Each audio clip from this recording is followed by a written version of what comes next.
The New Testament reading is Matthew 25:31 through 26:13. But when the Son of Man comes in his glory, and all the angels with him, then he will sit upon his glorious throne. All the nations will be gathered in his presence, and he will separate the people as a shepherd separates the sheep from the goats. He will place the sheep at his right hand, and the goats at his left. Then the king will say to those on his right, Come, you who are blessed by my Father, inherit the kingdom prepared for you from the creation of the world. For I was hungry, and you fed me. I was thirsty, and you gave me drink. I was a stranger, and you invited me into your home. I was naked, and you gave me clothing. I was sick, and you cared for me. I was in prison, and you visited me. Then these righteous ones will reply, Lord, when did we ever see you hungry and feed you, or thirsty and give you something to drink, or a stranger and show you hospitality, or naked and give you clothing? When did we ever see you sick or in prison and visit you? And the king will say, I tell you the truth, when you did it to one of the least of these my brothers and sisters, you were doing it to me. Then the king will turn to those on the left and say, Away with you, you cursed ones, into the eternal fire prepared for the devil and his demons. For I was hungry, and you didn't feed me. I was thirsty, and you didn't give me drink. I was a stranger, and you didn't invite me into your home. I was naked, and you didn't give me clothing. I was sick and in prison, and you didn't visit me. Then they will reply, Lord, when did we ever see you hungry or thirsty, or a stranger, or naked, or sick, or in prison, and not help you?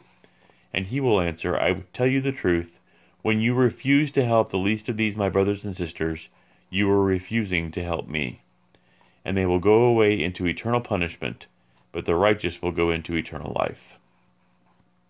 When Jesus had finished saying all these things, he said to his disciples, As you know, Passover begins in 2 days, and the Son of Man will be handed over to be crucified. At that same time the leading priests and elders were meeting at the residence of Caiaphas the high priest, plotting how to capture Jesus secretly and kill him. But not during the Passover celebration, they agreed, or the people may riot. Meanwhile, Jesus was in Bethany at the home of Simon, a man who had previously had leprosy. While he was eating, a woman came in with a beautiful alabaster jar of expensive perfume and poured it over his head. The disciples were indignant when they saw this. What a waste, they said. It could have been sold for a high price and the money given to the poor. But Jesus, aware of this, replied, Why criticize this woman for doing such a good thing to me? You will always have the poor among you, but you will not always have me. She has poured this perfume on me to prepare my body for burial. I tell you the truth. Wherever the good news is preached throughout the world, this woman's deed will be remembered and discussed. Psalm 31, 9 through 18. Have mercy on me, Lord, for I am in distress. Tears blur my eyes. My body and soul are withering away. I am dying from grief. My years are shortened by sadness. Sin has drained my strength. I am wasting away from within. I am scorned by all my enemies and despised by my neighbors. Even my friends are afraid to come near me. When they see me on the street, they run the other way. I am ignored as if I were dead, as if I were a broken pot. I have heard the many rumors about me, and I am surrounded by terror. My enemies conspire against me, plotting to take my life.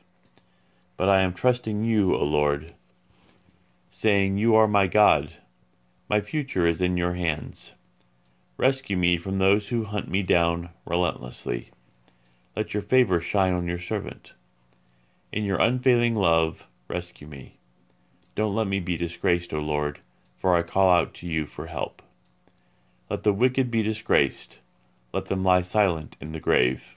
Silence their lying lips, those proud and arrogant lips that accuse the godly. Proverbs 8, 12 through 13. I, wisdom, live together with good judgment. I know where to discover knowledge and discernment. All who fear the Lord will hate evil.